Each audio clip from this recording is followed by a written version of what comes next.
KCYBLP 103.5 FM is Cypress Radio. Cypress. Cypress Radio in Cypress, Texas.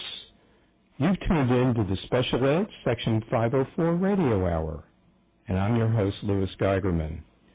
Well, we're talking about baseball again this week, and the Astros are up 1.5 games over the Texas Rangers and 4.5 games over the Anaheim Angels.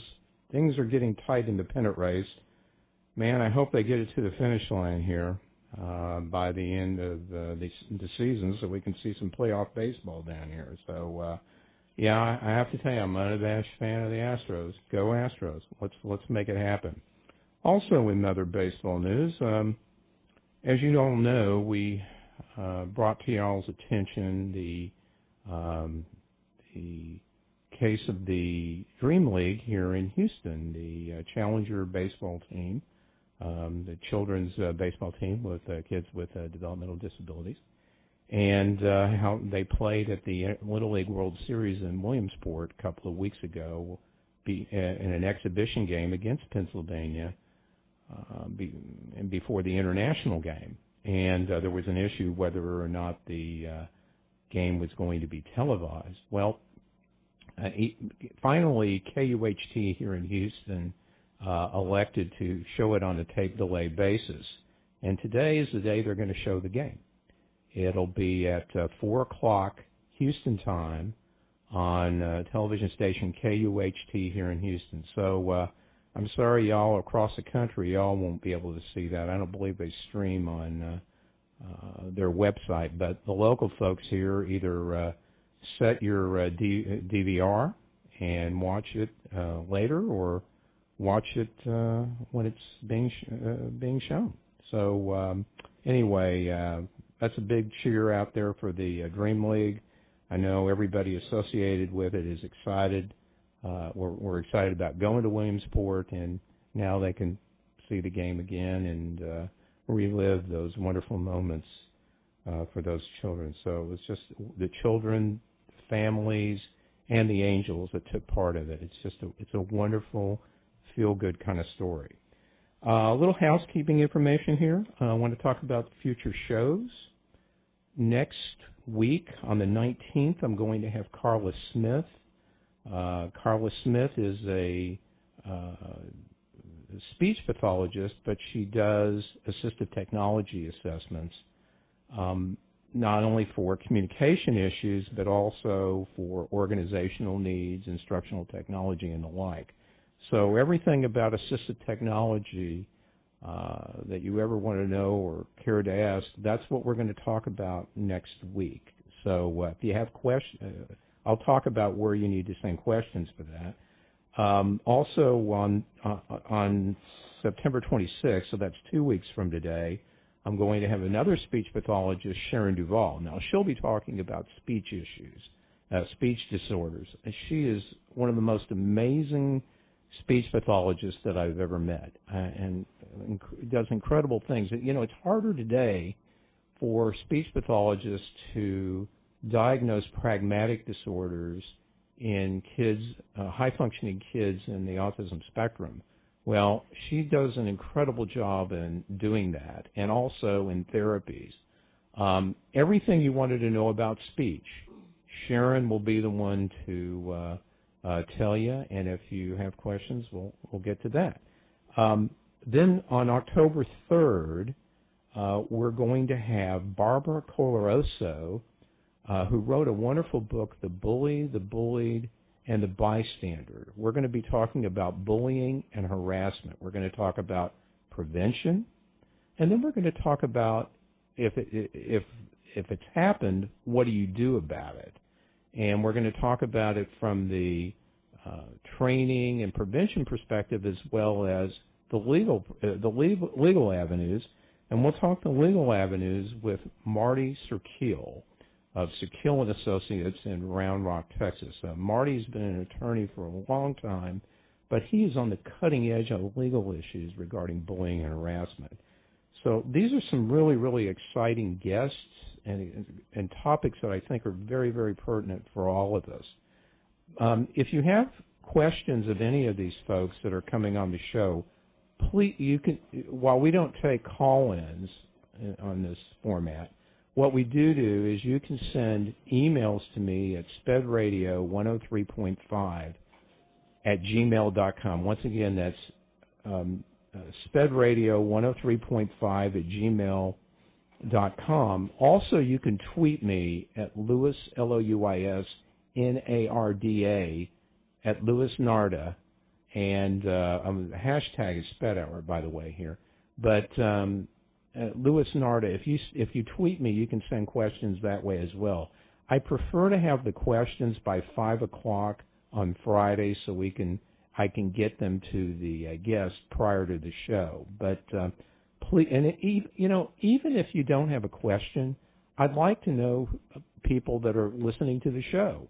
It's so difficult on a low-power FM station to know how many people are really listening. Just give me a shout and say, hey, I'm listening from wherever. It gives me an idea of who's listening to the show. We know we have a lot of folks listening on the Internet, so if you would, I'd really appreciate it. So, and again, so give me a shout on Twitter at Louis Narda or at spedradio103.5 at gmail.com. Okay, let's get into the show today. My guest today is Layla Salek, Dr. Layla Salek. Dr. Salek received her B.S. in psychology from Texas Wesleyan University and her master's in special education from the University of Houston, here in Houston. The master's degree focused on applied behavioral analysis and consultation. Dr. Salek received a doctorate from the University of Houston. Her research emphasis was in the area of applied analysis, emotional mood disorders, generalization across settings, measurement, and moral development. During her study, she developed a technique to promote moral development in adolescents with emotional disorders and a subsequent measure to assess their levels of moral development. Since 2003, Dr. Salek has been a behavioral consultant for school districts, child advocates, attorneys, and private families for children with emotional disorders, autism, ADHD, and intellectual disabilities for grades pre-K through 12. She conducts observations in multiple settings and conducts functional behavioral assessments, designs individualized behavior plans, oversees self-contained behavior units, and trains school personnel, nannies, and parents on effectively implementing applied behavioral analysis or compliance training. In order to be objective with each child, Dr. Salek bases all her decisions and plans on data collection and data analysis. She also speaks at many conferences geared toward behavior disorders and applied behavioral analysis. And from 2005 to 2008, Dr. Salek taught applied behavioral analysis to both undergraduates and graduate students at the University of Houston during the summer sessions. She's also the president and one of the founders of Susie Bean Gives. I'm really delighted and honored because Layla and I have known each other for quite a while, but I want to welcome publicly Layla to the Special Ed Section 504 Radio Hour. Welcome. Thank you. I'm glad to be here. That's super. You know, I mentioned that you were the president and founder of Susie Bean Gives. Would you tell our audience what Susie Bean Gives is and what does it do? So about 5 years ago, I decided to start a foundation where 100% of the funds that we raise goes directly to families in Texas that need help with providing their child with necessary services, such as occupational therapy, speech therapy, counseling, assessments, music therapy, any of the type of therapies that all of our families out there know that are incredibly expensive but are incredibly necessary for children with autism or mental illness. And so currently what we do is we go around to different service providers, whether they're psychiatrists, counselors, speech therapists. We vet them. We make sure that, they're certified and they are given the services in the, ethically and by law, and they're getting good results. And then they will fill out a 2 to 3 page application, and they will send it in to us for a family that's in need, that is in financial need, and if they send it to us that week, by Friday, they have a check. And we will continue to pay for the child services until the child is been dismissed. So we started out, which was funny, for many years, we had more money than we had children, so a lot of money was just sitting in the bank. This is the first year that we have more children now. So this year already we are at 199 kids that we service and we do all their therapy. Last year we did 98 total, so we've already more than doubled last year, and this year we're already up to $70,000 that we've given out. And but we keep them. I mean, once we have the child, we keep them and pay for them until they don't need them anymore. So it's a 501c3. It's a 501c3. It is nonprofit, and it's for Texas families. So we have some service providers in Austin, several different locations outside of Houston, some in Houston. So we're hoping to get, at least service providers in every city in Houston where families can go to. Fantastic. So if somebody wants to donate to this worthy cause, where do they go? So SusieBean.org, and there's a little button where you can donate. It also has, you can go and see all the service providers right now that we currently give scholarships to, that are the participating service providers. Also, one of our favorite things on the site, two of our favorite things. One, I blog every week about new research that's out. And then also there are testimonials from families and from service providers on how easy it's been to get money and, how appreciative they are of it. And I think that's been the biggest shock to service providers, is that there's no red tape. They fill out the application and they get the check. You have an annual fall fundraiser. When is that? So it's coming up in November. We're hoping to have a surprise. Right now we're currently trying to get Robert Alkeen. And so it'll be in November. It'll, still be pretty small. As Lewis knows, he used to be on the board, so he's been there every year. And so we're very excited. We should know here in a couple of weeks if we will have Robert Alkeen, but it'll be in the middle of November. And will the information be on the website? Yes, everything will be on the website. Well, fantastic. I think it's a wonderful organization. I was proud of my association with it. I'm glad, while I'm not on the board, I'm certainly so thrilled about what your mission is and what you're able to accomplish. And I invite everybody that's associated with this program to give to this worthy cause. I think that it's just a wonderful, wonderful thing. It's protect us now. Who knows what will happen in the future? But right now we're in Texas. Very good. Okay. All right. So let's get into what you do with work here. Let's talk about FBAs. Okay, so what's the first question would be, what's the purpose of conducting an FBA, a functional behavioral assessment, and what does the function of a behavior mean? So one of the reasons why the FBA is so important before you do anything with a child, the FBA tells you exactly why a child is engaging in a behavior, and that's your function. So every human, animal, there's only 4 reasons why they engage in a behavior. So it could be attention seeking, to avoid something, to gain something specifically, or for a self-reinforcement behavior. And the only way that you can change a behavior, modify it, increase it, decrease it, get rid of it, is to know why they're engaging in the behavior. Once you know why they're engaging in it, then you can do whatever you want to it. So I always caution people whenever they start out trying to manipulate a behavior, or get rid of it, or do whatever to it, and they have no idea why they're engaging in the behavior. So you conduct the functional behavior assessment to literally find out what the function is. And there's only 4. So once you know, then you can do whatever you need to do to that behavior. Right. And when you do that, often I see schools, they have a problem behavior that they just, they want to punish right off the bat. And it's being done in a particular scenario, in a particular placement, or in a particular setting. Now, to test it, you would need to have the kid in that setting where the behavior actually surfaces, so you're able to determine what the function is. Isn't that yes. true? Even in my private practice, I don't have parents bring their child to me. because I will not see what they're seeing at their home setting or their school setting if they're in my office. So I go to wherever the child is, whether at grandparents' house, psychiatric institute, school setting, home setting, and I conduct the functional behavior assessment in that setting, and so that I can see the behaviors they're exhibiting there. Because, how you act at a baseball game is going to be very different how you act at work.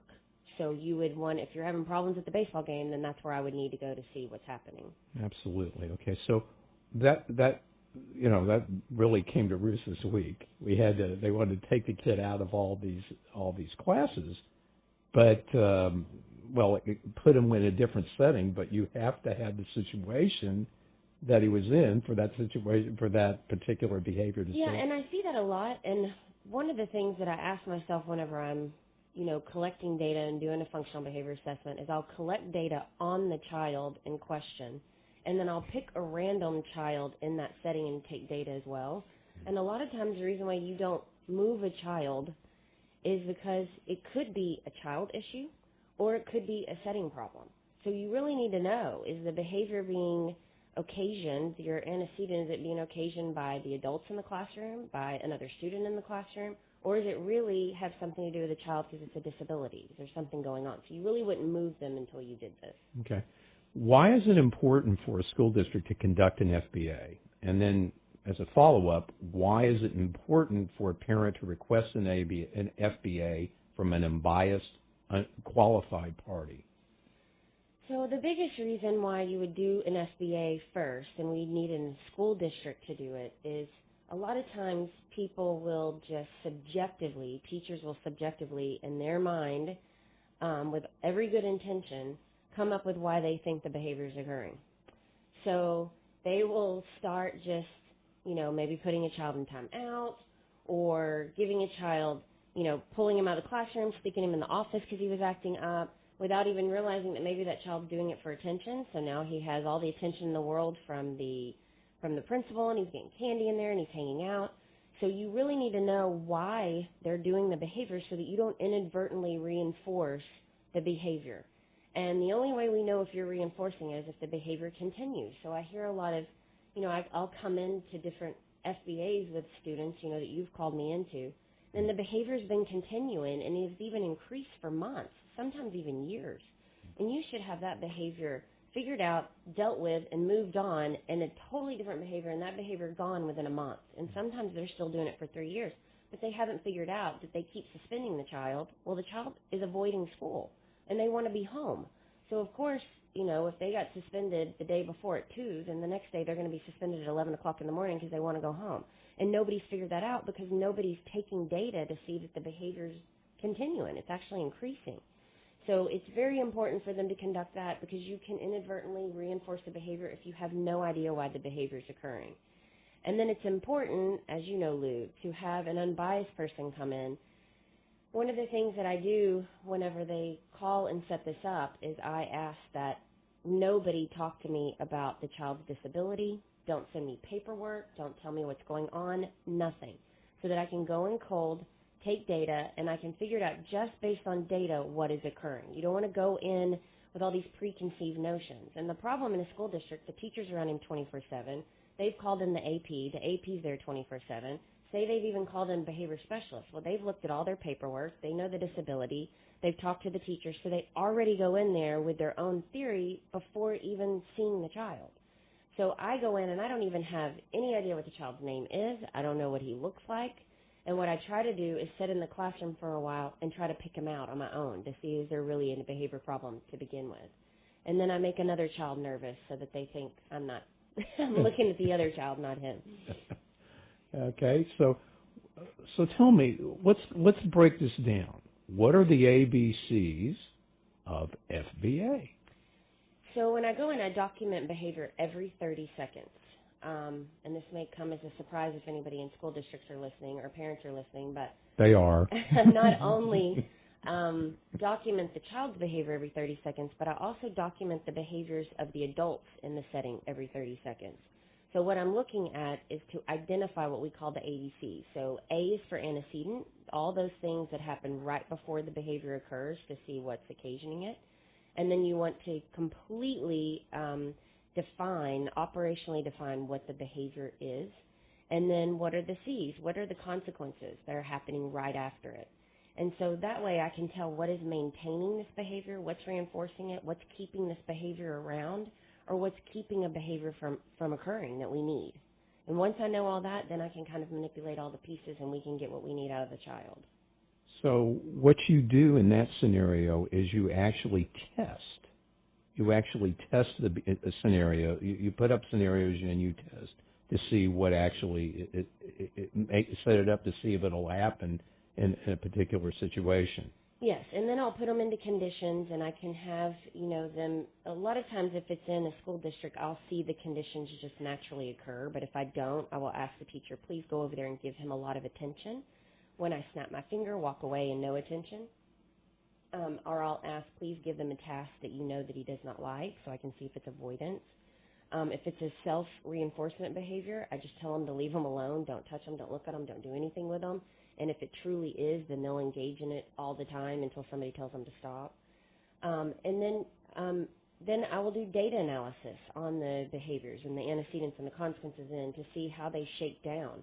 And so then you can tell exactly which one of the 4 functions the child is working on. And sometimes, one of the biggest reasons why you do an FBA before is there are some kids that engage in a behavior for 2 reasons. And so you can really, really mess up a situation if there's 2 functions acting at the same time and you didn't know it.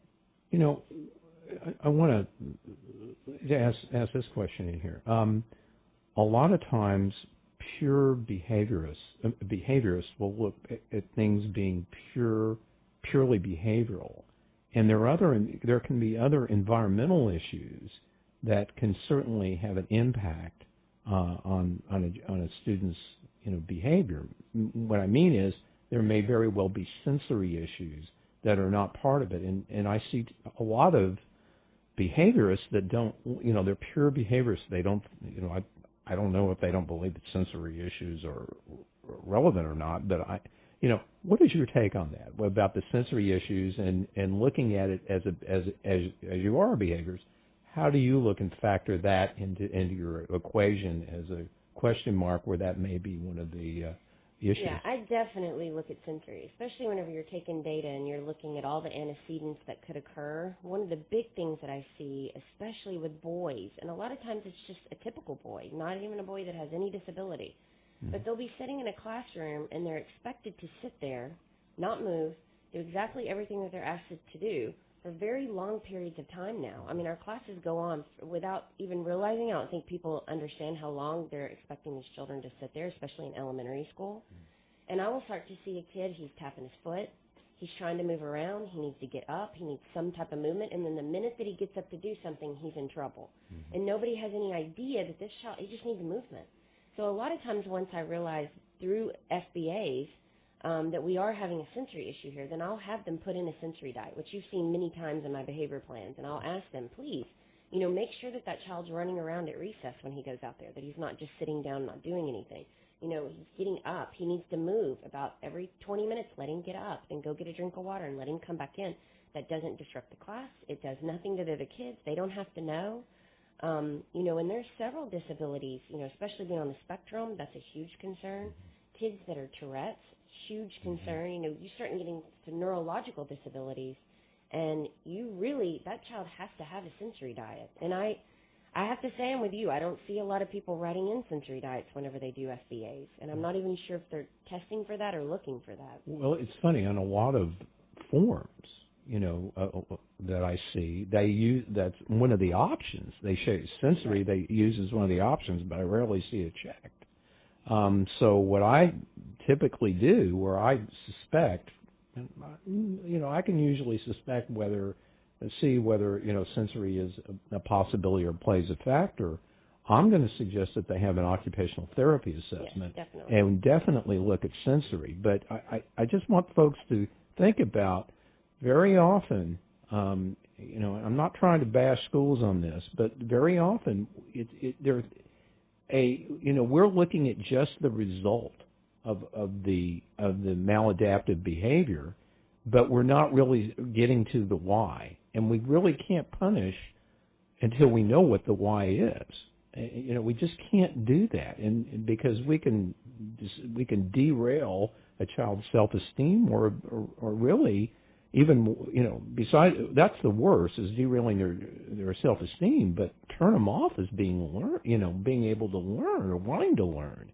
It could really sour them on the educational experience, and we don't want to do that. Well, and the other thing that I find that's huge with sensory is I'll see children that have coping skills issues, and nobody's giving them the ability to calm down or how to teach themselves how to calm down, and it's really a sensory thing.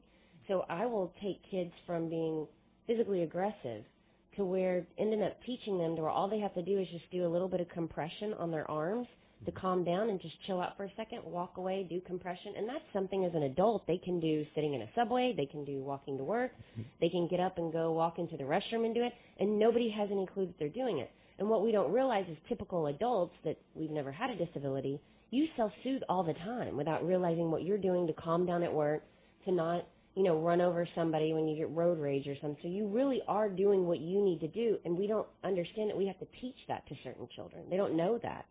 And so they're being physically aggressive over here. It's not that they're this aggressive child.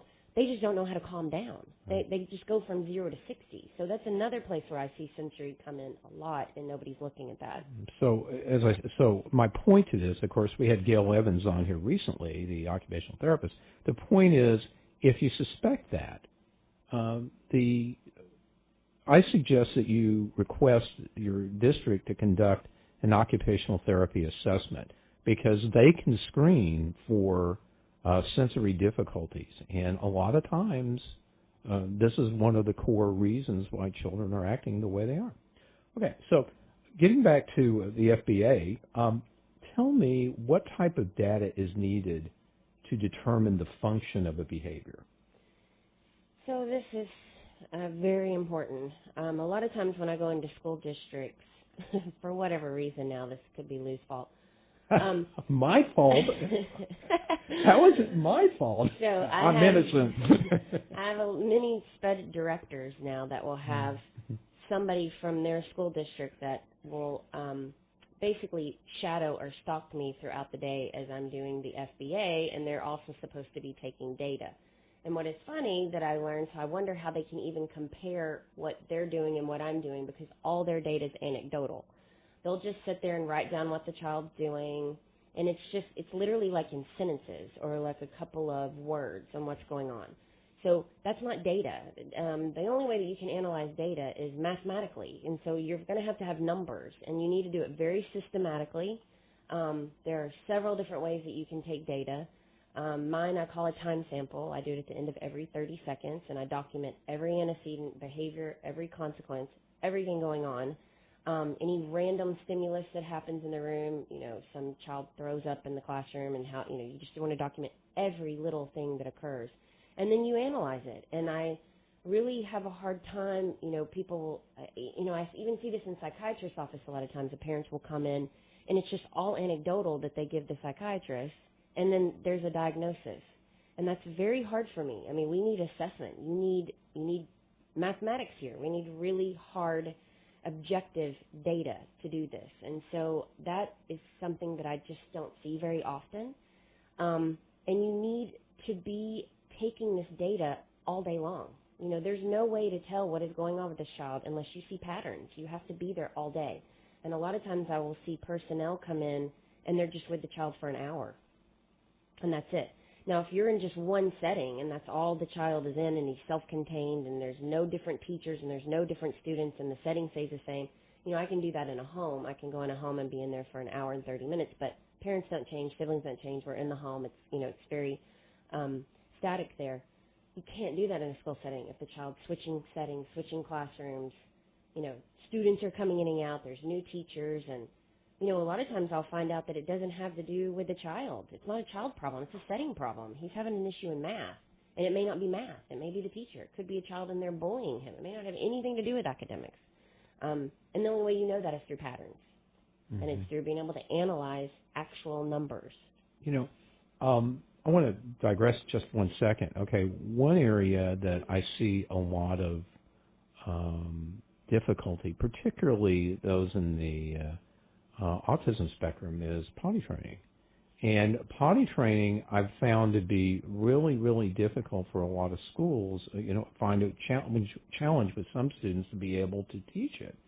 And what do you think the role of a behaviorist should be in helping to teach a child that has difficulty in potty training?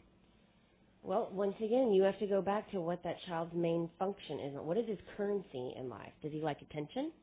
Does he like to be able to get out of doing something fun? What is it that he likes? And then that's what you use as a reinforcer. You don't want to punish potty training at all, which I find that a lot. When people will, their minds get diverted and their attention get diverted, and they forget that this child is over here, and all of a sudden we have an accident, and then they punish the child, and that really wasn't the child's issue. But once you know the currency, what the child will work for, you want to reinforce that. When you're acquiring behaviors that we want, you want to go on the reinforcement side. When you're getting rid of behaviors that you don't want, then that's whenever you can do consequences. But I do see people do that opposite. They forget that they're acquiring a behavior. They wait till the opposite happens, and then they punish it, and they're not ever reinforcing what they actually want. I always say I can get any kid potty trained as long as I know what type of candy they like. And my daughter was Hershey Kisses, and we had her potty trained very quickly. But punishing a behavior that you want doesn't get you anywhere, and that's why people end up in this, this just battle. And, I can say that I think the biggest evil in potty training is pull-ups. And I think people get really stuck on that. Schools get stuck on it. Parents get stuck on it. And we forget that there's a behavior here to acquire. And then all of a sudden, the child their brain isn't telling them anymore that something's occurring. And they just go, and it's potty training can be really difficult for a lot of people. I'm called in for that a lot. I see that as a huge problem. I'm glad we addressed that. How much time is needed to conduct an FBA, and how many settings should be observed during the FBA? Yeah, you want to, if you're in a school district, you really want to see as many classrooms as that you can see. What I definitely try to do is see, if for whatever reason I can't be there the entire day, I want to see structured settings, academics, as many academics as possible. And I want to see unstructured settings, so as many electives as I can see. I want to be able to see hallways. How does he do in the hallway? How does he get from A to B? And I want to see as many transitions within the classroom, from going from a lecture to independent work, going from group work to independent work. And then I want to see transitions across the campus. How does he go from a cafeteria to the nurse to, back to the classroom? So there's patterns in there that you really need. So I need to see as many transitions as possible to create a pattern, as many structured or unstructured settings as I possibly can. If you're in a home, what I do in a parent's home is I will literally put them into conditions. I'll put them into attention conditions, avoidant conditions, to see if they're doing something to gain a tangible. And then I'll put them in an alone condition to see if it's any self-reinforcement. But I will create those conditions. And if I don't see them in school, I'll create it as well. But those are crucial. You have to have all those conditions, and you have to see all those settings. Well, again, how much time is really needed to conduct that? I would say in a school setting, you need to be there a day. Yeah. Now, what a lot of times they'll tell, when we do IEEs, the understanding is that you're there for one day and that's it. Now, the school, on the other side, has had multiple opportunities to observe the child over multiple days. Mm-hmm. And just by the way, when you do an IEE, it has to be the same criteria that the school uses. It has to be the same, for the IEE. In other words, if they're seeing the child over 3 days, you should be able to see the child over 3 days. Yeah, and that does not occur. Well, it doesn't occur, but I'm just telling the folks out there, in an IEE situation, you should always ask, when you're asking for an IEE, you should ask for the amount of observation time that they had of that child for that observation, because your professional should have the same amount of time to be able to do that. Because I've seen districts say, oh, well, we've seen them over 3 or 4 times. I said, well, wait a minute. You didn't give our person the access. Well, they didn't ask. Well, the bottom line is you can ask, and again, it needs to be under the same conditions that the district had. So you might want to think about that in any assessment that you're doing. So if they're seeing them over 3 days, your evaluator should see them over 3 days too, and take data over 3 days. So that's sort of an FYI. That's an FYI for FBAs, for speech evaluations, or whatever. Is the child's behavior the only behavior documented during the FBA? You said that a minute ago, that you like to look at other students. Yeah, I look at other students. I will pick a random student out of the classroom and see what's occurring. You know, I many years ago, I started noticing that there was no reason to punish or diagnose or consider a child remarkable if in the setting every child's acting the exact same way. And so that's not a child's issue. That would be a teacher issue, a setting issue. So that's why I look at the other students as well. If the child I'm looking at is acting up and every other student in the classroom is acting up, that's not a child problem. Okay, there's a behavior management problem in there. And that happens a lot. There have been many times that I've gone in and said, nope, there's nothing wrong with this child. Y'all need to get you training with your teachers. You know, this is not a child issue. And I do think that I see that a lot. I think that especially when they're younger, that there are a lot of children that are flagged by teachers, especially boys, because they're saying they have some behavior issue when it really is a classroom management problem. It really doesn't have anything to do with the child. So which is another reason why you go to every setting, you stay there as long as you possibly can, and you use data for that. Yeah, I know your answer to this because I've had situations for this before, but what do you think about off-task behaviors? And are off-task behaviors something that should necessarily have a behavior intervention plan developed for? No, not every time. So, you know, the behavior has to be significant. So a child that, you know, just has some off-task behaviors, if it's age appropriate and it's typical, then there's no reason to mess with it. If everybody else looks exactly the same way, and you've read my reports, I will say this child is remarkable compared to his same age group, his peers. If he's not, and they're all looking that way, there's no reason to do anything. And a lot of times, you know, we're human, and parents and teachers, you know, the biggest thing when you use subjective data is it's very emotional, and, you know, let's be real here. There's a lot of times you have kids in your classroom, and there's just one that gets on your nerves, but that doesn't mean that the child has a disability. And a lot of times we focus on that one so much. You know, they just came out recently that the person that knows if a child is ADHD or not out of a teacher, a mom, or a dad is the dad. He seems to be the most accurate with it, which is funny. But the sad thing about it is it's our teachers that are referring them. But it's those off-task behaviors. You know, it's these boys that can't just sit there still and look at the teacher and do exactly what she wants. It's a sensory issue. It may not have anything to do with anything else. And we're diagnosing them with everything under the planet. Well, it's a sensory issue, but also it's a neurological issue because based on their difficulty with the executive functioning. Exactly. But too often, though, those are the kids that are being written up, and then we write behavior plans. So, you know, I think it's very well taken. You don't write a behavioral plan. You can write accommodations for the needs, but writing a behavioral plan for it? No, if it didn't reach a significant level that he's above and beyond his age group, there's no reason for it. Absolutely no reason for it. Do interviews with parents and staff occur on behavior before or after the data collection? When do they occur? So I always have them scheduled after. I go in cold. I don't want to know anything about the child. I don't want to know anything about the behavior, nothing. So I'd like to see that afterwards. But one of the big questions that I get is I don't understand why you gave him this function. I don't understand why you're doing this when I told you in an interview that this is what he's doing.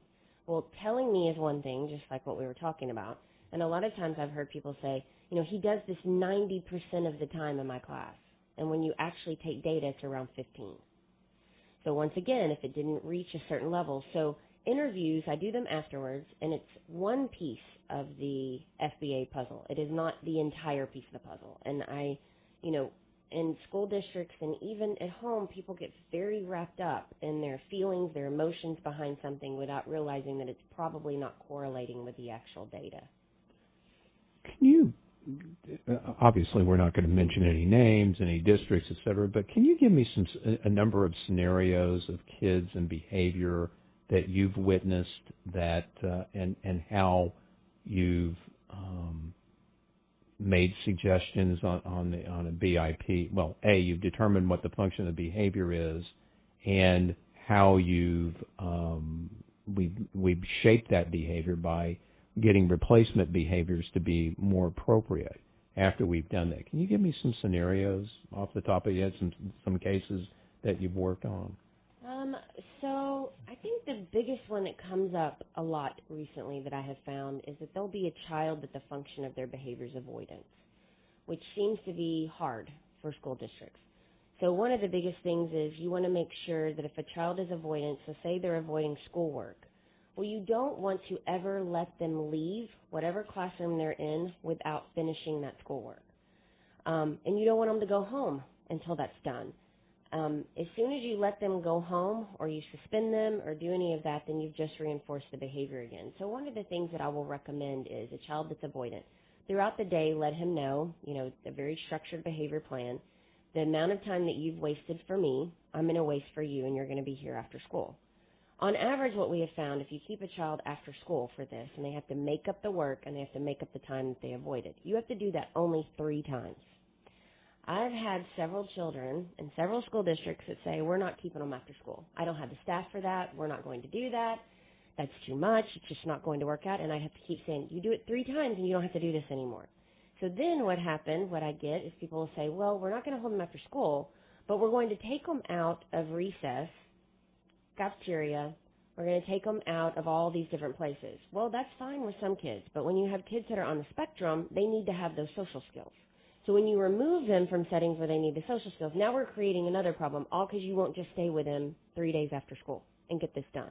So avoidance is one of those behaviors I see that will last for years and get worse for years, because they just get so mad that the child's sitting there sleeping and not doing anything that they'll just go, you just need to go home. Well, now they've reinforced it when all they had to do was stay with the child for 3 days after school.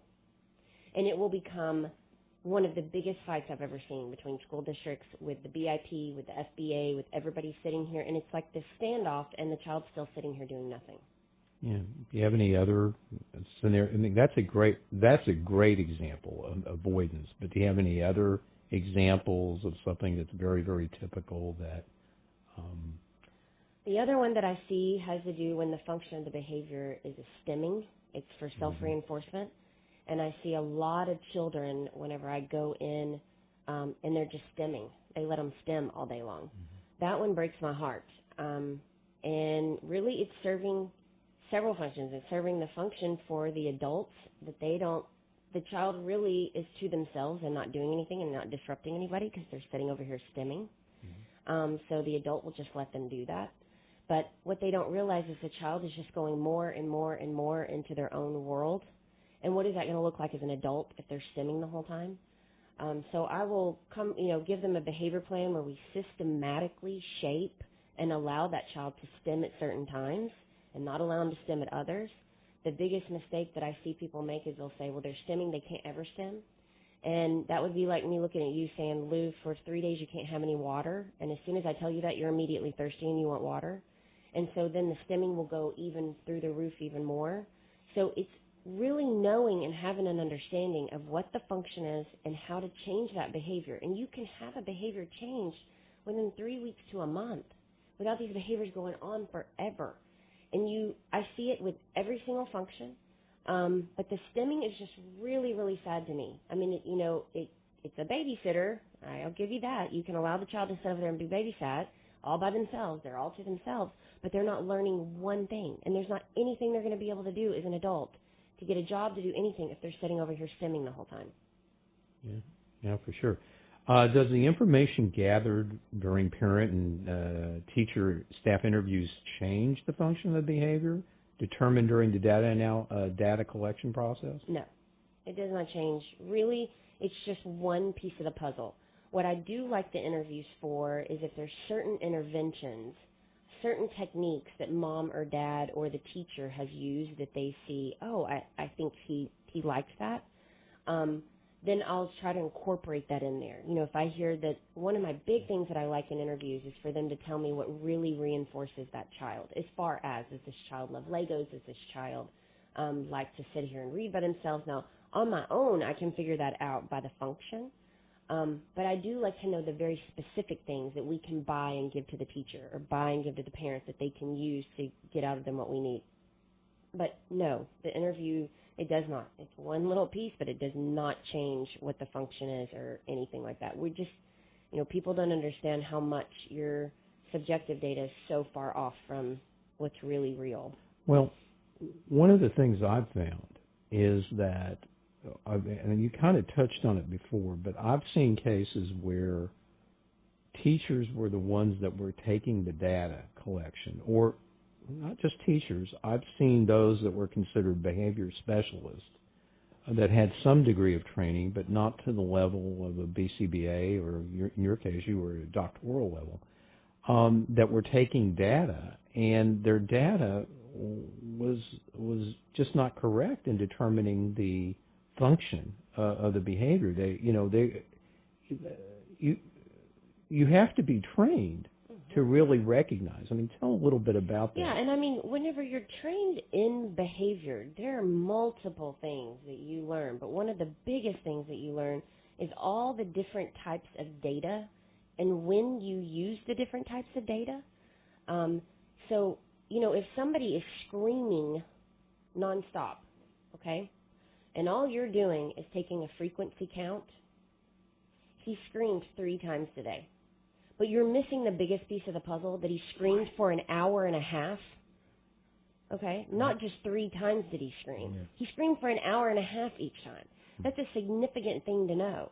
So I get that a lot, where you're just taking frequency data, but we really need duration, or we need latency. You know, I need to know, I told you to do this, but how long did it take him to actually start doing it? Why is that? Why is it taking him so long to actually start it? Yeah, but it's also, too, of being able to recognize the antecedents. Yes. Because that's a big problem that I see, that there are people unable to recognize. Well, a lot of times what I find is people don't take data on the antecedent. What they take data on is the behavior only.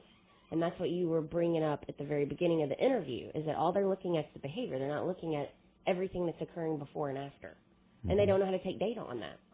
Mm-hmm. So once the function is determined, what's next?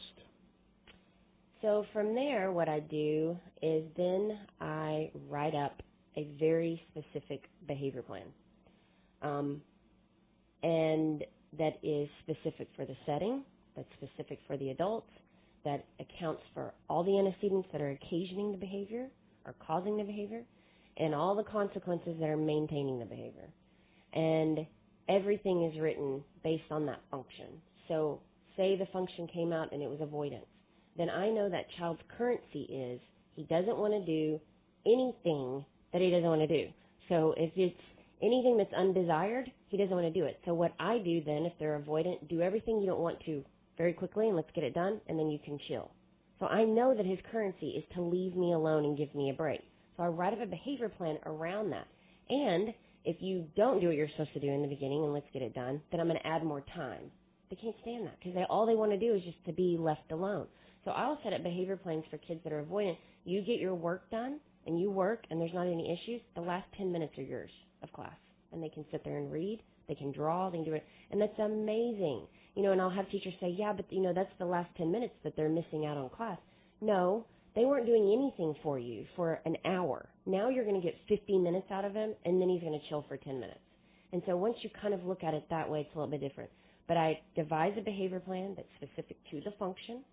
And then from there, I will help the school district take that specific behavior plan and put it onto a behavior intervention plan for the school. That's something that's quantifiable, and it's objective, that every teacher can follow, and I make sure that the consequences and the plan is applicable and can be implemented in the school district. Right. And after a behavior plan is written based on the function, is staff training on the behavior plan necessary? Absolutely. I feel like this is where the ball is always dropped. The school district pays very well to have people come in and do FBAs, help write behavior intervention plans. And I hate to say this, but being behind the scenes in school districts forever, what I notice is we spend hours doing the assessments, hours writing it, hours meeting in ARDs, and then it's paper that goes into a file and nobody ever looks at. And why is that? I think a lot of it is you have teachers in a classroom that have 30 or 40 kids in the classroom. They're looking at it. They have all the best intentions in the world. Everybody thinks it's going to be okay, but they don't really know, how do I take data on this? You're asking me to take data. How do I implement this with 30 or 40 students in the room? And the thing is, it's all applicable to the classroom. It's all stuff that they can do. But if it's out of their wheelhouse and it's something they don't understand, people just, even with the best intentions, we have the same functions. So if you have a teacher that is avoidant for things that they don't understand or don't like to do, that paperwork stays in a file and it never gets done. And so what I always tell my parents is, once an intervention plan is put into place in your school district, if you don't see your child's behavior get worse before it gets better, they're doing nothing.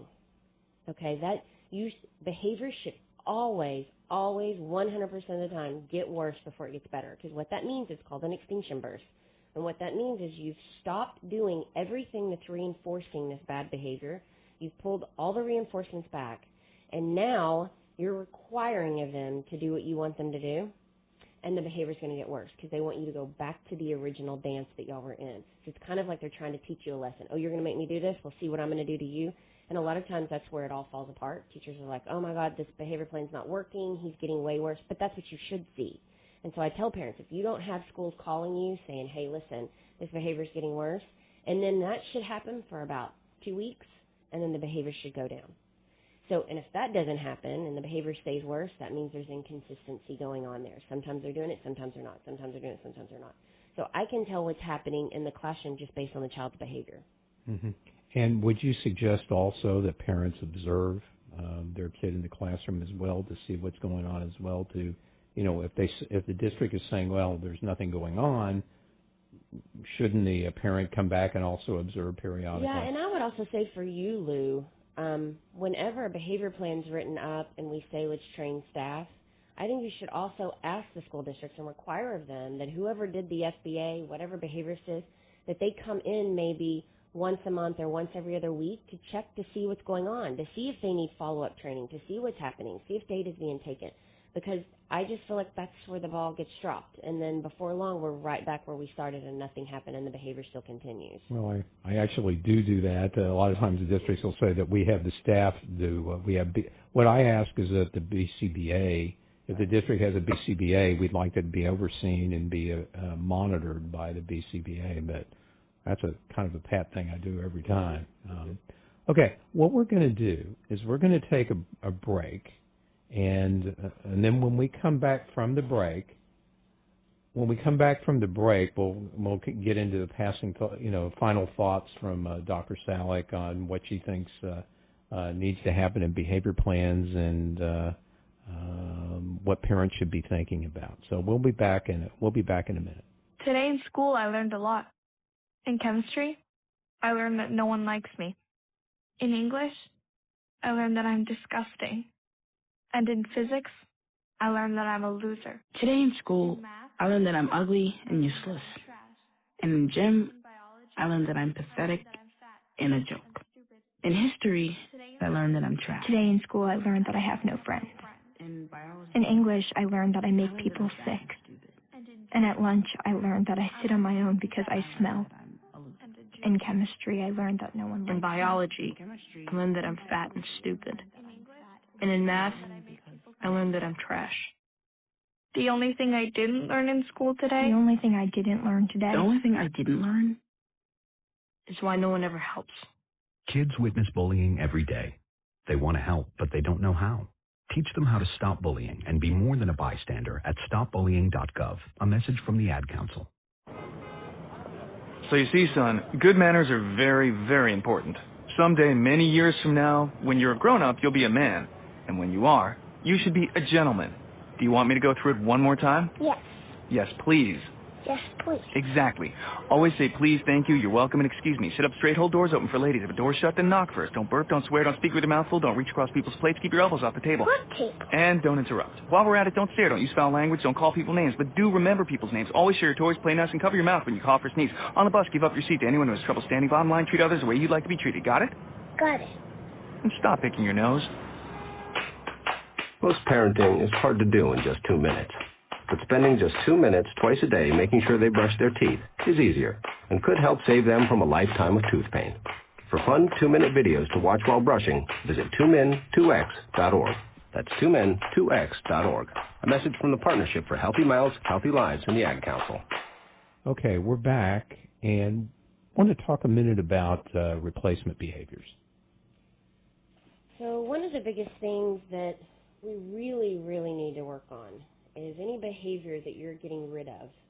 You need to make sure that you're replacing it with an adaptive behavior, a functional behavior that serves the same function. So if we're looking at STEM behaviors and we're wanting a child to quit stimming all day long, they're hand flapping.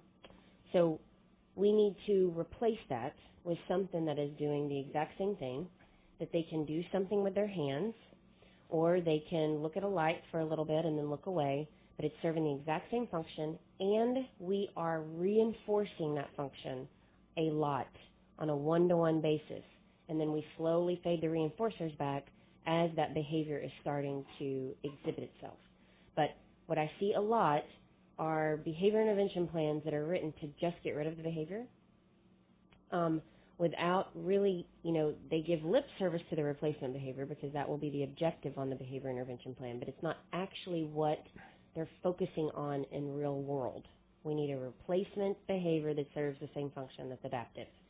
How about I have a pet peeve on goals that say the student will remain in the same area for X amount of time. Well, I call that the dead man standard. If a dead man can do it, that's probably not an appropriate objective. What do you think about that? Yes. No, I think we could probably talk for hours about objectives that are written that actually are going nowhere, and nobody's doing anything with them. It's not happening. And one of my big things that I have a hard time with is when I see every single behavior objective written for mastery at 70%. And really the way you write mastery, you have to look at your baseline data. Was the student doing it 15% of the time? Well, if he was only doing it 15% of the time, then the next goal should maybe be about 30%, and then the next goal, and you get it. And if it's aggression, 100% of the time they should not be engaging in aggression. We don't want them engaging in aggression 70% of the time. That's horrible. I don't even understand that. So you really, it just comes down to education of behavior and then understanding how to translate these behavior plans into something that it actually makes sense. And a lot of times they don't. Absolutely. Do you have any passing thoughts that parents need to think about in behavior? Or I just want parents to be as involved as they possibly can and know that, I know that there's a huge fight and struggle to get your IEEs, get your ARDs, get things in paperwork that you're really wanting. When we say ARDs, we mean IEP meetings for those out of Texas. Yes. And, you have struggles. You spend hours doing all this stuff, and then you're so hopeful that once these are over that it's going to work. And the problem is that's really when your work starts. As much as you had to fight to get an advocate, an attorney, and do all these sort of things, you have to fight just as hard, if not harder, to get them to implement the stuff that you have on paper now. So you have to stay on them. Ask teachers to send you data on a weekly basis, if not daily. You have to stay on them and know that the only way behavior changes is to see behavior get worse before it gets better. And if you don't see that, they're doing nothing. They're not doing anything. If behavior's the same, they're doing the same thing. Well, Layla, I can tell you I certainly agree with that, and the information that you've provided our listeners today is just wonderful, and I hope that it'll help a lot of parents out and professionals in when they're performing their functional behavioral assessments or trying to determine how a student is acting in a particular way. We absolutely need to get to correct function. Layla, I want to thank you for coming on the show. Thank you. It's been a wonderful hour. I think we'll have you back again sometime on in the future. And remember, next week we're going to have Carla Smith on, and so please let me know. I've already given you the other guests that are coming up.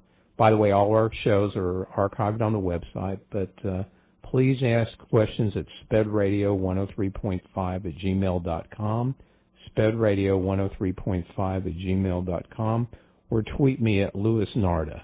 Well, that's going to wrap this week's show. I want to thank again Rick Calvert, the general manager, for making this show happen, and I'll see you all next week on the radio. Have a pleasant week, y'all. KCYBLP 103.5 FM is Cypress Radio. Cypress. Hey, what did you expect? The inmates are running the radio asylum right now on Cypress Radio 103.5.